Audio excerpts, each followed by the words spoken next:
Hi అండి, నమస్తే. నేను మీ సీత. వెల్కమ్ బ్యాక్ టు మన వంటగది. ఈరోజు మనం సింపుల్గా 2 మినిట్స్లో చేసుకునే మ్యాగీని జస్ట్ 3 మినిట్స్లో మర్చిపోలేని టేస్ట్తో ఎలా చేసుకోవాలో నేర్చుకుందాం.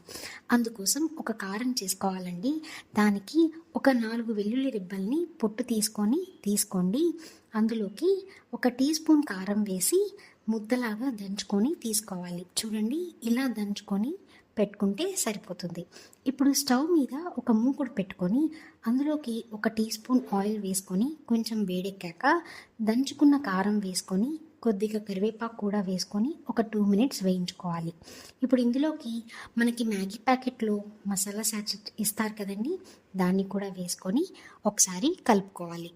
అలాగే ఇందులోకి 1 గ్లాస్తో 3 వంతులు వాటర్ని పోసుకోండి. ఇప్పుడు ఇందులోకి జస్ట్ కొద్దిగా ఉప్పు, ఒక 1/2 టీ స్పూన్ కన్నా కొద్దిగా తక్కువగా సాల్ట్ వేసుకొని, అలాగే ఒక అరచెక్క నిమ్మకాయని పిండుకొని నీళ్లు మరుగుతున్నప్పుడు మ్యాగీ వేసుకొని మూత పెట్టుకొని ఉడికించుకోండి. 1 మినిట్ ఉడికించుకుంటే కొద్దిగా వాటర్ ఉంటాయండి.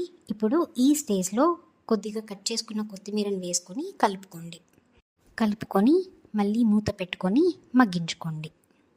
ఇప్పుడు చూడండి, ఇలా ఉడికి దగ్గర పడ్డాక దింపి సర్వ్ చేసుకోవడమే. అంతేనండి, టేస్టీగా 3 మినిట్స్ మ్యాగీ రెడీ అయిపోతుంది. చాలా బాగుంటుందండి. గార్లిక్ ఫ్లేవర్తో మనం లెమన్ పిండాం కదా, ఆ లెమన్ ఫ్లేవర్తో చాలా బాగుంటుంది.